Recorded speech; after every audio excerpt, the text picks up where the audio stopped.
on traverse nos peurs. Et en traversant nos peurs, on déprogramme nos peurs. Et en déprogrammant nos peurs, notre âme se révèle. Il est là le processus méditatif.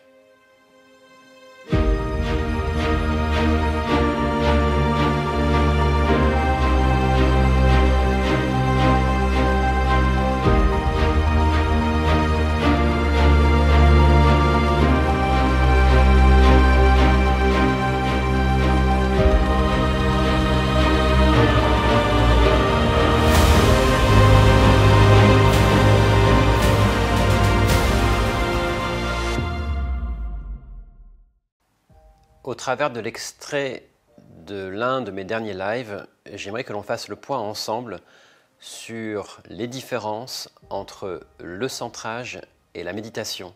J'aimerais aussi que l'on regarde ensemble l'importance de s'engager totalement dans un processus méditatif.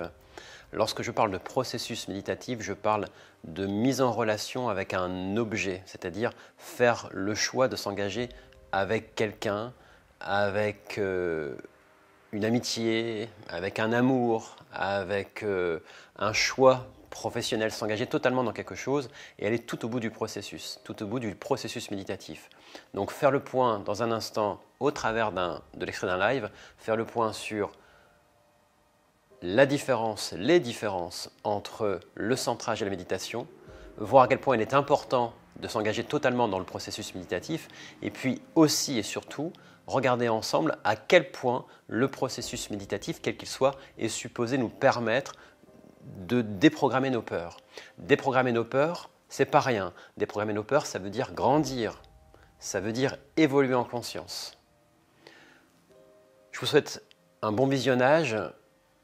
Avant de vous laisser la vidéo, je vais vous inviter évidemment à vous abonner à cette chaîne. Si vous voulez me retrouver sur la plateforme Telegram, le lien est juste en dessous.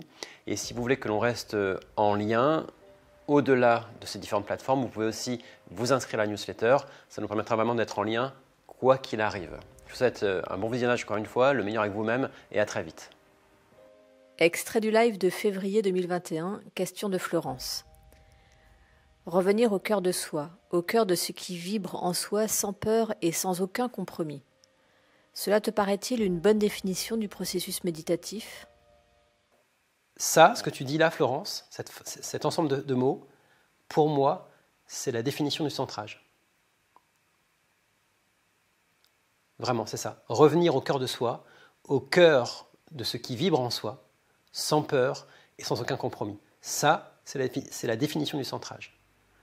Pour que ce soit la définition de la méditation, il faudrait rajouter, et de cet état, s'aligner avec une partie du monde qui sonne juste au plus profond de soi et aller tout au bout du processus.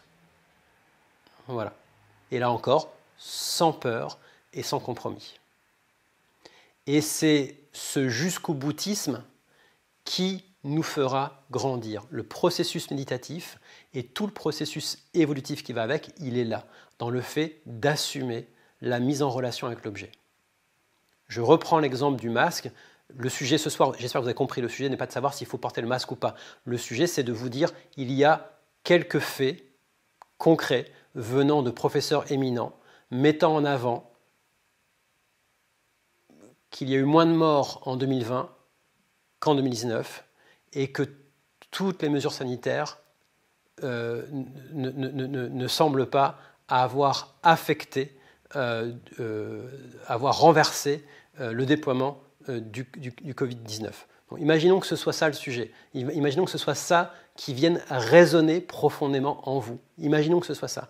Eh bien, je répète encore une fois, il devrait naître chez la personne une attitude, un positionnement, un jusqu'au boutisme, celui d'assumer ce qu'on vient de comprendre. Ce qu'on vient de comprendre, c'est que le masque, ce n'est pas nécessaire. Le confinement, ce n'est pas nécessaire. Pour la personne chez qui ça résonne juste. Donc, dans ces cas-là, elle irait jusqu'au bout. Assumer le regard extérieur, assumer l'amende, voire même s'expatrier si c'est nécessaire.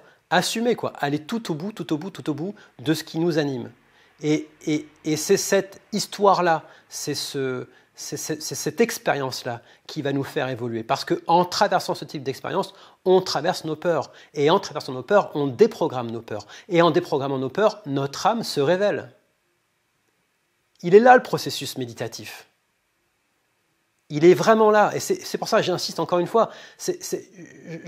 J'en ai marre c'est pas que j'en ai marre, il n'y a pas d'animosité vraiment, mais c'est simplement, ça devient embarrassant d'entendre des personnes qui sont dans le monde du développement personnel parler de liberté de conscience avec un masque sur le visage, quoi.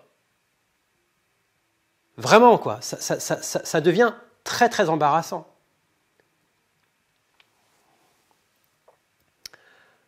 Voilà, Florence. Merci pour ta proposition de définition. J'aime beaucoup les mots que tu as utilisés et je viens de te dire simplement qu'il faudrait rajouter, à mon sens, quelques mots supplémentaires. Il manque dans ta définition le choix de l'objet et l'engagement dans sa relation à l'objet, pour le meilleur et pour le pire. Si tout le monde faisait ça du jour au lendemain, vous auriez une nouvelle société, un nouveau monde, un nouvel ordre, de nouvelles règles, un nouveau jeu, la fin de la hiérarchie, la fin de l'esclavage. Et encore une fois, c'est cela que j'ai dans le cœur depuis 17 ans. C'est cela que je comprends plus profondément et c'est cela que je veux déployer. C'est cela que je veux déployer au travers de ma pédagogie et c'est cela que je veux déployer dans ma vie, quoi. C'est ça le coming out. Il est là le vrai coming out. Le coming out spirituel.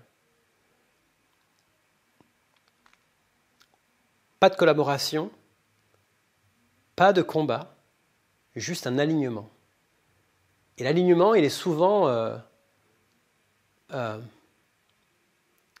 arrosé d'eau de rose, comme si ça allait être magique, magnifique. Non, c'est l'histoire de notre vie, quoi. C'est le processus évolutif de la société.